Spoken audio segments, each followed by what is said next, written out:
Hello guys, কি অবস্থা? 2026 বিশ্বকাপ শুরু হতে আর মাত্র কয়েকদিন বাকি। এখনো ফুটবল ভক্তদের মনে একটা প্রশ্ন থেকেই যায়, 2026 বিশ্বকাপের সেরা ফরওয়ার্ড লাইন কোন দলের? ভাই, আমার মতে 2026 বিশ্বকাপের গোলের বন্যা বয়ে দেবে এই তিনটি দল। নাম্বার 3-এ রেখেছি আর্জেন্টিনাকে। মেসি, লাউতারো, এরা হচ্ছে এক একটি গোল মেশিন। তাদের স্কিল, ড্রিবলিং এবং ফিনিশিং অসাধারণ। নাম্বার 2-এ রেখেছি ব্রাজিলকে। ভিনিসিয়াস জুনিয়র, ইগোর থিয়াগো এবং রাফিনিয়া মিলে ব্রাজিলের ফরওয়ার্ড লাইন একেবারেই উন্নত।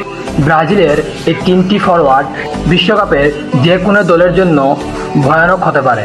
এবং নাম্বার 1-এ রেখেছি ফ্রান্সকে। এমবাপ্পের স্পিড এবং ডেম্বেলের ড্রিবলিং ডিফেন্সেস, তাদের গতি এবং ফিনিশিং অসাধারণ। কিন্তু তোমার মতে কারা বেস্ট? কমেন্ট করো।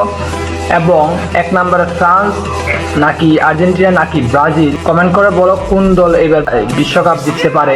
এবং ভিডিওটি বন্ধুদেরকে শেয়ার করে দাও।